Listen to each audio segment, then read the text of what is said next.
ایک مشہور معروف آیت کریمہ کی تلاوت کرنے کا شرف حاصل کیا. رب فرماتا ہے قل بفضل اللہ وبرحمتہ فبذلک فلیفرحوا. اے نبی آپ کہہ دیجئے، ترجمہ سن لیں آپ لوگ، میننگ سن لیں، ٹرانسلیشن آپ سن لیں. رب فرماتا قل، اے نبی آپ کہہ دیجئے بفضل اللہ، جب تم اللہ کا فضل پاؤ، یعنی کہ اللہ کا انعام پاؤ، اللہ کی نعمتوں کو پاؤ، وبرحمتہ اور اس کی رحمت کو پاؤ، فلیفرحوا تو تم خوشیاں منا لیا کرو. بولے سبحان اللہ. تو تم خوشیاں منا لیا کرو. یہ رب کہتا ہے قرآن مقدس میں. آج لوگ کہتے ہیں، یہ سنی لوگ جو خوشیوں کا اہتمام کرتے ہیں، اپنے گھروں میں کنکمے سجاتے ہیں، اپنے گھروں میں لائٹیں لگاتے ہیں، اپنے گھروں میں جھنڈے لگاتے ہیں. یہ کس نے حکم دیا ہے؟ یہ خوشیاں منانے کا حکم کون دیتا ہے؟ اے لوگوں، ان جاہلوں نے، ان نااہلوں نے، ان بیوقوفوں نے قرآن کو پڑھا نہیں، اور اگر قرآن کو پڑھا تو قرآن کو صحیح سے سمجھا نہیں. قسم خدا کی، جس نے مکمل طور پر قرآن کو پڑھ کر سمجھ لیا، وہ نبی کا دیوانہ ہو گیا، وہ نبی کا مستانہ ہو گیا، وہ نبی کا چاہنے والا ہو گیا، وہ نبی پر دل و جان نچھاور کرنے والا ہو گیا. اور جو نبی پر اپنی جان نچھاور کرنے کو قربان ہو گیا، وہ زمانے میں آلہ اور ممتاز ہو گیا. زمانے میں ممتاز اور اعلیٰ ہوتا گیا. وہ زمانے میں آپ یاد رکھ لیجئے، اللہ تبارک و تعالیٰ قرآن میں کہتا ہے جب تم اللہ کے فضل کو پاؤ، جب تم اللہ کی نعمتوں کو پاؤ، اللہ کے کرم کو پاؤ. آپ یاد رکھیے، اب میں آپ کو ایگزامپل کے طور پر بتانا چاہتا ہوں اللہ تعالیٰ نے ہمیں کون کون سی نعمتوں سے نوازا. ایسے تو قرآن کہتا ہے وَإِن تَعُدُّوا نِعْمَتَ اللَّهِ لَا تُحْصُوهَا. تم میری نعمتوں کا شمار کرنا چاہو، اگر تم میری نعمتوں کو گننا چاہو، کاؤنٹ کرنا چاہو، تو ہرگز ہرگز تم شمار نہیں کر سکتے، ہرگز ہرگز تم گنتی نہیں کر سکتے، ہرگز ہرگز تم گن نہیں سکتے. اللہ تعالیٰ ہے بے شمار انعام و کرام سے بندوں کو نوازا ہے، بے شمار نعمتوں سے بندوں کو نوازا ہے. اب آپ دیکھ لیجئے، مثال کے طور پر اللہ نے ہمیں آنکھ جیسی نعمت سے نوازا، اللہ نے ہمیں کان جیسی نعمت سے نوازا، اللہ نے ہمیں ناک جیسی نعمت سے نوازا، اللہ نے ہمیں زبان جیسی نعمت سے نوازا، اللہ نے ہمیں ہاتھ جیسی نعمت سے نوازا، اللہ نے ہمیں پاؤں جیسی نعمت سے نوازا، اللہ نے ہمیں بال و دولت جیسی نعمت سے نوازا، اللہ نے ہمیں جاه و حشمت جیسی نعمت سے نوازا، اللہ نے ہمیں زمین جائیداد والی نعمت سے نوازا، اللہ نے ہمیں بیٹی جیسی نعمت سے نوازا، اللہ نے ہمیں اتنی خوشیاں دی. یہ ساری خوشیاں تو اللہ تعالیٰ کی دی ہوئی نعمت ہے. اے مسلمانوں، اور آگے بڑھیے. حضرت غوث اعظم بھی ہمارے لیے ایک نعمت ہے، حضرت ولی نواز بھی ہمارے لیے ایک نعمت ہے، حضرت بابا فرید الدین بھی ہمارے لیے ایک نعمت ہے، حضرت بابا فرید الدین بھی ہمارے لیے نعمت ہے، حضرت صابر کلگری ہمارے لیے نعمت ہے. اور آپ آگے بڑھتے چلے جائیں، آپ آگے بڑھتے چلے جائیں. کربلا میں شہید ہونے والے امام حسین کی ہمارے لیے بہت بڑی نعمت ہے. امام حسین کے گھر کے چشم چراغ ایک ایک کر کے جنہوں نے کربلا کی دھرتی پر اپنی قربانی پیش کی ہے، وہ ہمارے لیے بہت بڑی نعمت ہے. اے مسلمانوں، اور آگے بڑھتے چلے. اللہ تبارک و تعالیٰ نے ہمیں عمر جیسی شخصیت عطا کی، یہ بھی بہت بڑی نعمت ہے. ہمیں عثمان جیسی شخصیت عطا کی، یہ بھی بہت بڑی نعمت ہے. ہمیں صدیق جیسی شخصیت عطا کی، یہ بھی بہت بڑی نعمت ہے. اللہ تبارک و تعالیٰ نے اپنے بندوں کو آدم جیسی نعمت سے نوازا، شیش جیسی نعمت سے نوازا.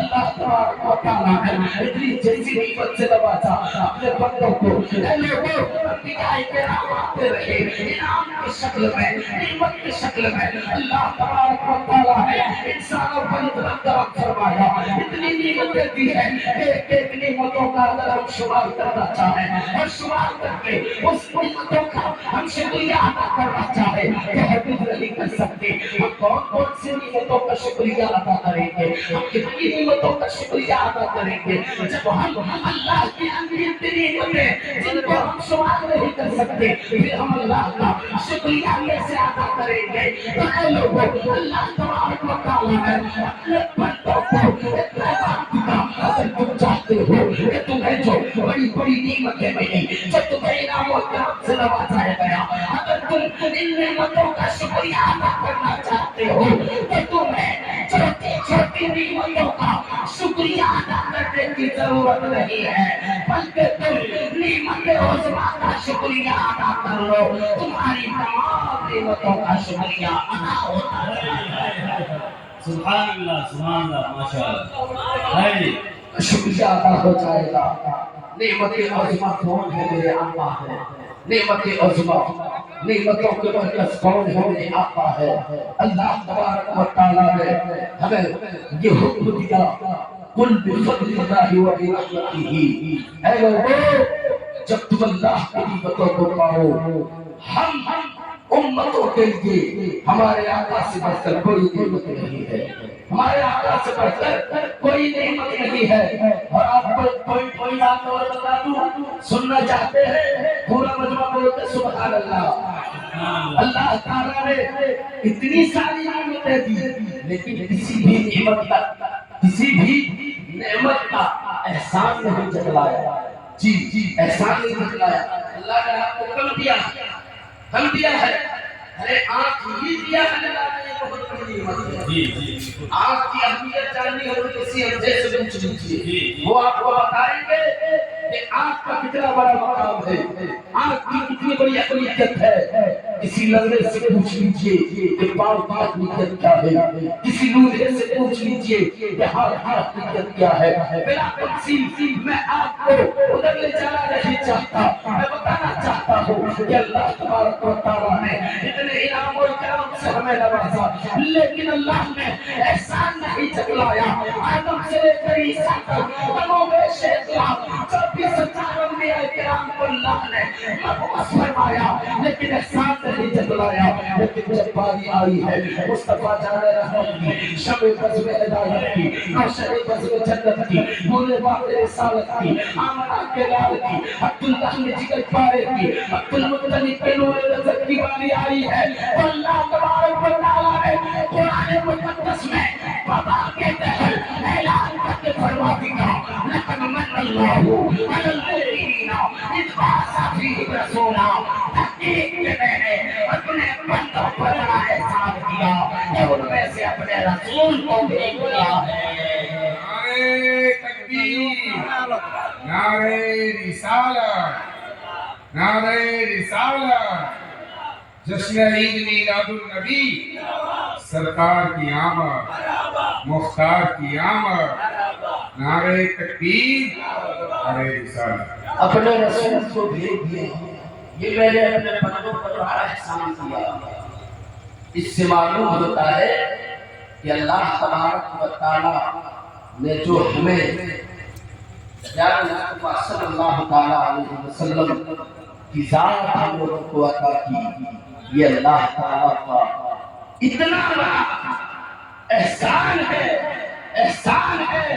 کہ ہم اپنی ساری زندگی اپنے آقا کے قدموں پر نچھاور کر دیں تب بھی ہم اس احسان کا بدلہ نہیں ادا کر سکتے ہم اس احسان کا شکریہ نہیں ادا کر سکتے اے لوگوں یاد رکھ لیجیے ہم مصطفیٰ کی محفل میں بیٹھے ہیں اس نبی کی محفل میں بیٹھے ہیں جس نبی کو اللہ تبارک و تعالیٰ نے تمام کائنات میں سب سے افضل و اعلیٰ فرمایا ہے سب سے افضل و اعلیٰ وہ نبی جس کے بارے میں ستار اعلیٰ حضرت لکھتے ہیں سب سے اعلیٰ و اولیٰ ہمارا نبی سب سے بالا و والا ہمارا نبی دونوں عالم کا دولہا ہمارا نبی اپنے مولا کا پیارا ہمارا نبی خلق سے اولیاء اولیاء سے رسول اور رسولوں سے اعلیٰ ہمارا نبی سب چمک والے اجلوں میں چمکا کیے اندھے شیشوں میں چمکا ہمارا نبی کیا خبر کتنے تارے گرے چھپ گئے ورنہ ڈوبے نہ ڈوبا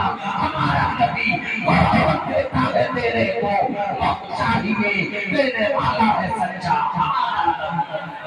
تیرے والا ہے سچا ہمارا نبی. آپ جانتے ہیں میرے آقا کیا فرماتے ہیں؟ نبی پاک صلی اللہ تعالی علیہ وسلم ارشاد فرماتے ہیں ان انس بن مالک رضی اللہ تعالی عنہ قال قال رسول اللہ صلی اللہ تعالی علیہ وسلم لا يؤمن احدكم حتى اكون احب اليه من والده وولده والناس اجمعين. پورا بولے سبحان اللہ. میرے آقا فرماتے ہیں حضرت انس روایت کرتے ہیں رسول کائنات کیا ارشاد فرماتے ہیں کہ تم میں سے کوئی بھی اس وقت تک کامل مومن نہیں ہو سکتا، مکمل ایمان والا نہیں ہو سکتا جب تک کہ تم اپنی جان سے زیادہ، اپنی اولاد سے زیادہ، اپنے ماں باپ سے زیادہ جب تک میں تم لوگوں میں عزیز نہ ہو جاؤں، تم لوگوں میں پیارا نہ ہو جاؤ، محبوب نہ ہو جاؤ، تب تک کہ تم میں سے کوئی مکمل ایمان والا نہیں ہو سکتا. اس نبی کی بہتری میں بیٹھے ہیں ہم اپنے آقا سے جتنی بھی محبت کر لیں قسم خدا کی وہ کم ہے، کیونکہ میرے آقا ہمیشہ ہم لوگوں کے لیے روتے رہے. آج ہمیں اپنے آقا کی محفل میں بیٹھنے کا وقت نہیں ملتا.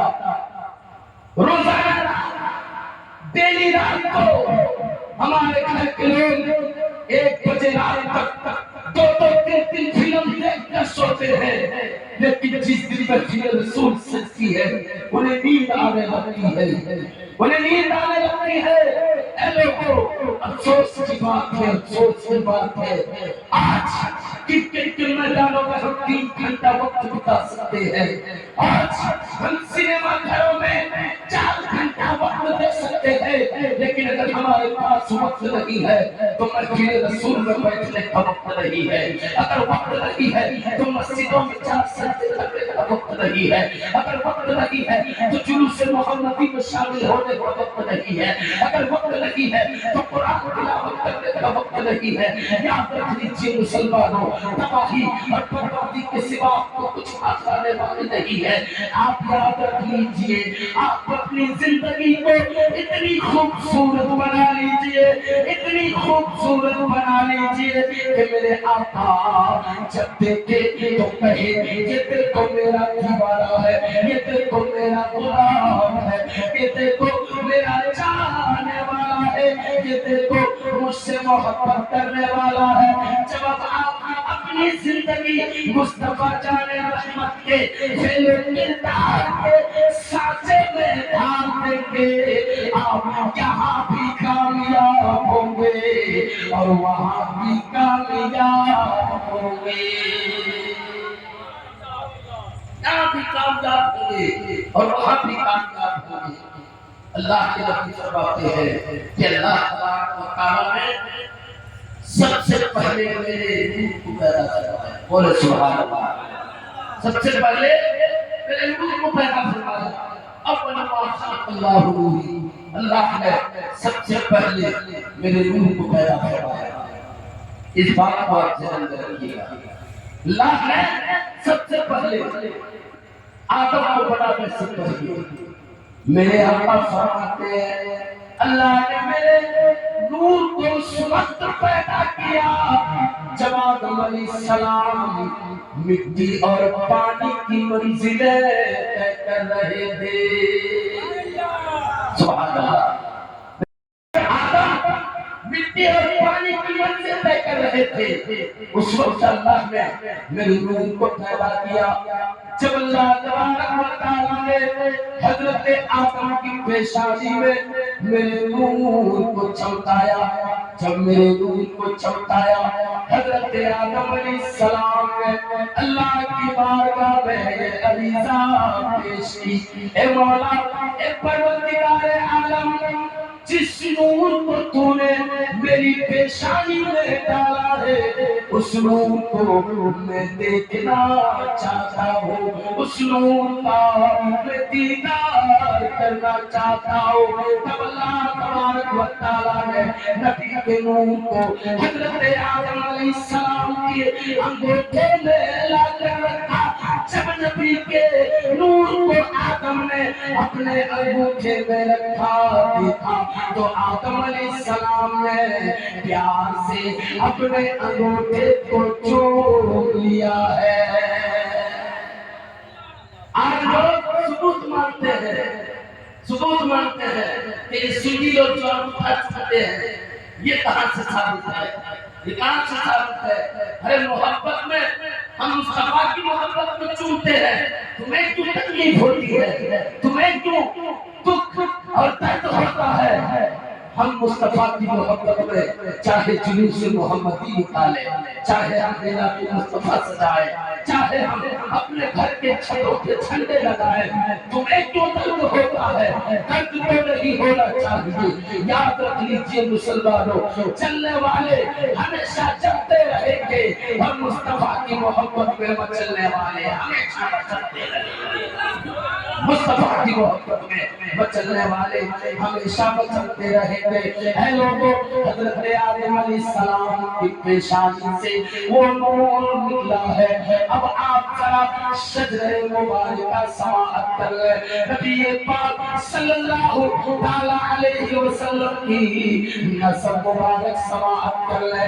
اے لوگوں، حضرت آدم علیہ السلام، حضرت آدم علیہ السلام کے بیٹے حضرت شیش کے بیٹے حضرت شیش کے بیٹے یانس کے بیٹے کینان کے بیٹے مہلعیل کے بیٹے یارد کے بیٹے ادریس کے بیٹے متشالک کے بیٹے لامک کے بیٹے نوح کے بیٹے سام کے بیٹے ارفخشد کے بیٹے شالک کے بیٹے عابد کے بیٹے رؤ کے بیٹے سارو کے بیٹے راہور کے بیٹے تارو کے بیٹے حضرت ابراہیم خلیل اللہ، حضرت ابراہیم کے بیٹے اسماعیل ذبیح اللہ۔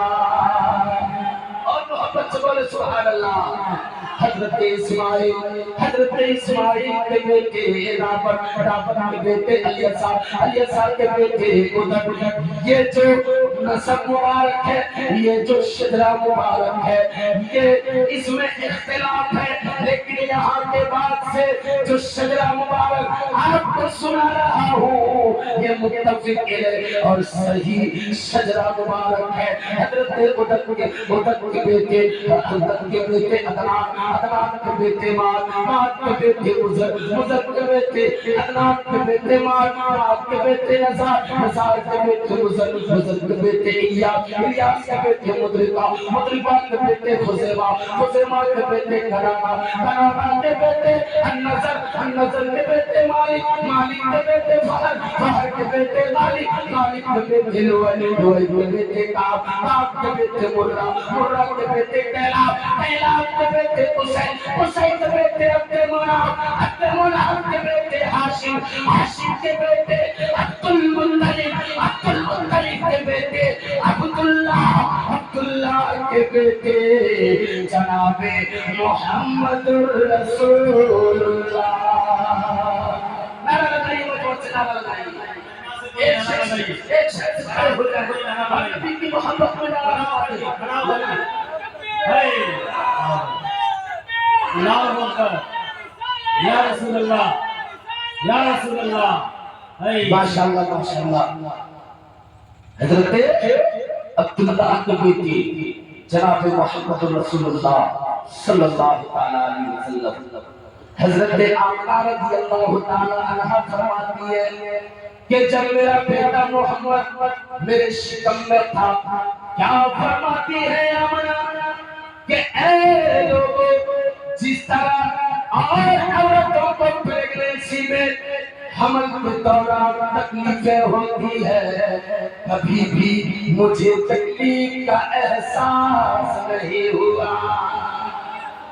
باقی نبی دنیا میں آئے نہیں، ان کے کمالات، ان کے معجزات، ان کی خوبیاں اور ان کی خاصیات ظاہر ہو رہے ہیں۔ حضرت آمنہ فرماتی ہے، کیا فرماتی ہے؟ جب میں دھوپ میں نکلتی تھی، جب میں دھوپ میں نکلتی تھی، حضرت آمنہ کہتی ہے ایک بادل کا ٹکڑا آتا تھا اور ہمیشہ جب تک محمد میرے شکم میں تھے وہ بادل کا ٹکڑا ہمیشہ مجھے دھوپ سے سایہ دیتا تھا۔ اور محبت سے سبحان اللہ، اور پیار سے سبحان اللہ، اور آگے سنتے چلے۔ حضرت آمنہ رضی اللہ تعالیٰ عنہ فرماتی ہے جب میں بکریاں چرانے جاتی تھی، عرب کا یہ ماحول تھا، عرب کا یہ دستور تھا، عرب میں لوگ بکریاں رکھنے کی شوقین تھے۔ آج بھی عرب میں لوگ بکریاں رکھتے ہیں، آج بھی انڈیا سے بہت سارے لوگوں کو فراہم کر کے سعودیہ بلایا جاتا ہے کام اچھا سا دے کر کے کہ تمہیں یہ کام کرنا ہے، تمہیں وہ کام کرنا ہے، تمہیں یہ جاب دی جائے گی، تمہیں یہ کام دیا جائے گا، لیکن جانے کے بعد وہاں اس کے ساتھ دھوکا ہوتا ہے اور اس سے بکریاں چرانے کے لیے مقرر کر دیا جاتا ہے۔ حضرت آمنہ رضی اللہ تعالیٰ عنہا فرماتی ہے، کیا فرماتی ہے کہ جب میں بکریاں چرانے کے لیے جاتی تھی اور ابھی بھی مجھ کو بکریوں کی دیکھ بھال کرنے کی ضرورت نہیں پڑی تھی، میں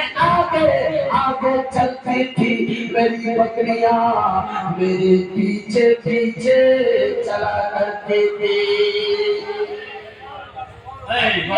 پیچھے پیچھے چلتی تھی۔ اور ایک بات کی بات بتا دوں، حضرت آمنہ فرماتی ہے کہ جب محمد صلی اللہ علیہ وسلم میرے شکم میں تھے، میں پانی لینے کے لیے کنویں میں جاتی تھی تو کبھی بھی مجھ کو ڈھول اور رسی کی ضرورت نہیں پڑتی تھی، کنویں کے قریب جیسے ہی میں جاتی تھی کنواں سے پانی خود بخود باہر آ جاتا تھا۔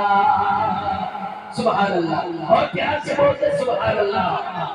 میرے نبی دنیا میں آئے نہیں، ان کی کمالات ظاہر ہو رہے ہیں، ان کے معجزات ظاہر ہو رہے ہیں، ان کی خوبیاں ظاہر ہو رہی ہیں۔ اب میرے مصطفیٰ آنے والے ہیں، میرے نبی کے صدقے میں اللہ تبارک و تعالیٰ نے اصحاب فیل کو ناکام کیا، میرے نبی کے صدقے میں اللہ تبارک و تعالیٰ نے اے لوگوں جانتے نبی کی آمد سے 50 دن پہلے ابراہیم بادشاہ نے مکے پر حملہ کروایا تھا، اللہ تبارک و تعالیٰ نے اپنے محبوب کے صدقے میں مکے کی حفاظت فرمائے اور اصحاب فیل کو ہلاک کر دیا، اصحاب فیل کو ہلاک کر دیا۔ جانتے ہیں میرے آقا کون ہے؟ میرے آقا کون ہے؟ جن کے آنے کی بشارت حضرت عیسیٰ علیہ السلام دیتے ہیں۔ اللہ تعالیٰ قرآن میں ارشاد فرماتا ہے وَمُبَشِّرًا بِرَسُولٍ يَأْتِي مِن بَعْدِهِ اسْمُهُ أَحْمَدُ، اے بنی اسرائیل سنو، میرے بعد ایک نبی دنیا میں آئیں گے، ان کا نام احمد ہوگا۔ سبحان اللہ، میرے بعد ایک نبی دنیا میں آئیں گے، ان کا نام احمد ہوگا۔ آج لوگ میلاد کا ثبوت مانتے ہیں، میلاد کا ثبوت مانتے ہیں، لوگ کہتے ہیں کہ میلاد مولانا کہاں لکھا ہے؟ میلاد کسی کیسے معلوم ہے آپ کو؟ میلاد مولود ولادت ایک ہی مفہوم ہے، ایک ہی مفہوم، کسی کی پیدائش اور ان کی سوانح حیات، ان کی زندگی بیان کرنے کو میلاد کہا جاتا ہے۔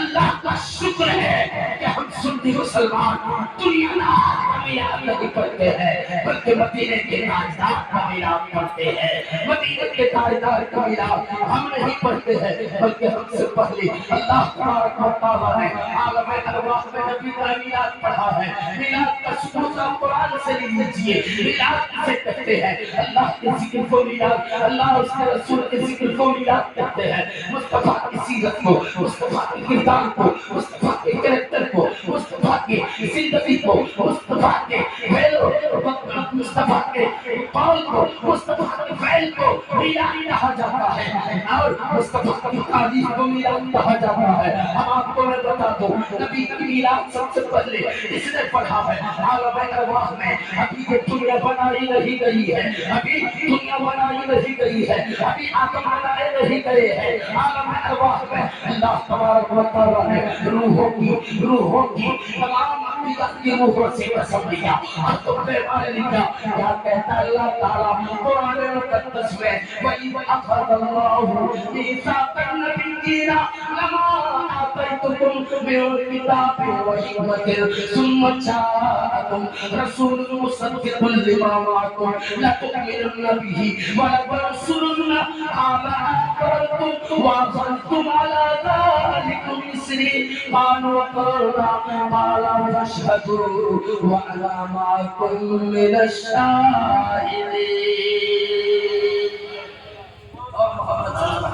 سبحان اللہ، سبحان اللہ۔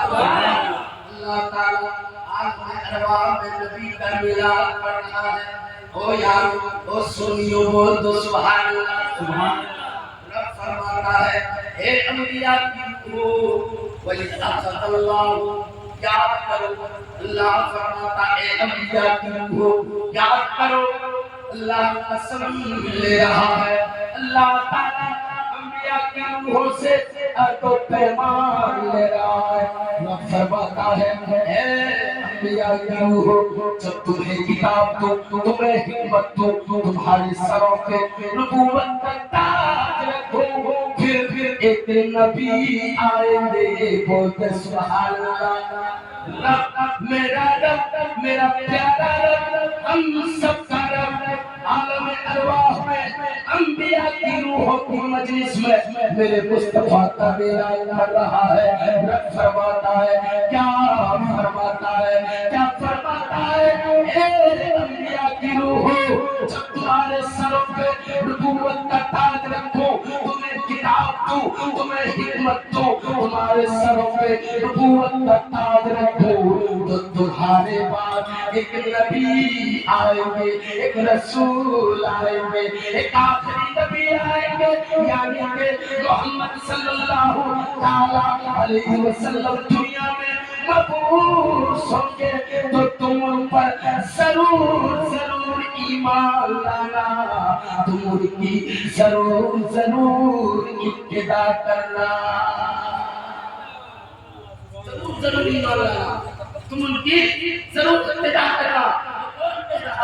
اللہ تبارک و تعالیٰ نبی کا میلاد کر رہا ہے عالم ارواح میں۔ اے رکھوالی پر سنی مسلمانوں، اپنے قسمت پہ راضا ہو جاؤ، اپنے قسمت پر فخر کرو کہ ہم میلاد شریف بنا کر کے ذکر مصطفیٰ کر کے ہم شرک کو گرہ نہیں کرتے ہیں، بلکہ پروردگار عالم کی سنت کو ادا کرتے ہیں، پروردگار عالم کی سنت کو ادا کرتے ہیں۔ آج لوگ نبی کے ذکر کو مٹانے چلے ہیں، مصطفیٰ کے چرچے کو مٹانے چلے ہیں، مصطفیٰ کے ذکر کو روکنے چلے ہیں۔ جب پوری دنیا نبی کے آمد میں پرچم کو نہ روک سکی تو بھلا نبی کے ذکر کو کیسے مٹا سکتی ہے؟ دنیا کیسے نبی کی تعریف کو مٹا سکتی ہے؟ دنیا کیسے نبی کے ذکر کو مٹا سکتی ہے؟ بھلے ہی ہم تعریف نہ کریں، بھلے ہی آپ تعریف نہ کریں، بھلے ہی رکھوالی والے تعریف نہ کریں، بھلے ہی سارک والے تعریف نہ کریں، بھلے ہی دیو گھر والے تعریف نہ کریں، بھلے ہی جانتھارا والے تعریف نہ کریں، بھلے ہی ہندوستان والے تعریف نہ کریں، بھلے ہی جاپان والے تعریف نہ کریں، بھلے ہی مصطفیٰ کا ذکر سوران والے نہ کریں، بھلے ہی مصطفیٰ کا ذکر الجیریا والے نہ کریں، سیریا والے نہ کریں، لیبیا والے نہ کریں، سوئٹزرلینڈ والے نہ کریں، جاپان ترکستان نیپال والے نہ کریں، کوئی فرق نہیں پڑتا، کیونکہ میرا رب فرماتا ہے وہ کا ذکر ہے۔ اے محبوب، ہم نے آپ کے ذکر کو بلند کیا ہے، آپ کے رب کو کوئی فرق نہیں پڑتا، دنیا والے آپ کا چرچا کرے نہ کرے، آپ کا ذکر کرے نہ کرے، آپ کا رب آپ کی تعریف کر رہا ہے، آپ کا چرچا کر رہا ہے۔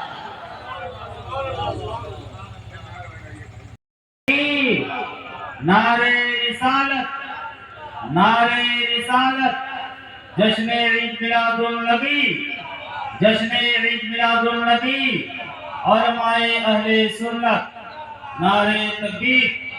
ہم اس نبی کی ذکر کی محفل میں بیٹھے تھے، وہ نبی دنیا میں مبعوث ہونے والے ہیں، وہ نبی دنیا میں آنے والے ہیں، نبی اپنے مادر شمس میں نبی آرام فرما ہے۔ اے لوگوں، میری آقا دنیا میں آنے والے ہیں، لیکن میرے آقا کی آمد سے پہلے دنیا کا ماحول بھی ذرا دیکھ لو۔ میرے آقا کو اللہ تبارک و تعالیٰ نے کیوں بھیجا؟ اللہ تبارک و تعالیٰ نے کس مقصد کے تحت میرے نبی کو دنیا میں مبعوث فرمایا؟ ذرا اس کا پس منظر بھی دیکھ لے۔ اے لوگوں، عرب کا یہ دستور بن چکا تھا، یہ رواج بن چکا تھا کہ عرب میں زندہ در وہ بیٹیاں کی جا رہی تھی، بیٹیوں کو زندہ دفن کیا جاتا تھا۔ عرب میں زندہ بیٹیوں کو دفن کیا جاتا تھا۔ یہ ہندوستان، اسی ہندوستان میں 32 کروڑ جھوٹے خداؤں کی عبادت کی جا رہی تھی، 32 کروڑ معبودان باطل کی پرستش کی جا رہی تھی۔ کوئی پتھر کو خدا کہہ رہا تھا، کوئی سورج کو خدا کہہ رہا تھا، کوئی سمندر کو خدا کہہ رہا تھا، کوئی سورج کو، اگتے ہوئے سورج کو خدا کہہ رہا تھا، کوئی اگتے ہوئے چاند کو خدا کہہ رہا تھا، کوئی دن کے اجالے کو خدا کہہ رہا تھا، کوئی تیرتے ہوئے آگ کو خدا کہہ رہا تھا، کوئی پہاڑ کو خدا کہہ رہا تھا، کوئی پتھر کو خدا کہہ رہا تھا، کوئی دنیا کی وہ چھوٹی سی چھوٹی چیزوں کو جس کے اندر کچھ عجیب و غریب چیزیں پائی جاتی تھی اس کو خدا کہہ دیا جاتا تھا، اس کی عبادت کی جا رہی تھی، اس کی پرستش کی جا رہی تھی۔ نوجوان کو غلامی نے جکڑ کر رکھا تھا، غلاموں کی زنجیروں میں نوجوان جکڑے جا چکی تھی، اور بوڑھا بزرگوں کی کوئی عزت نہیں تھی،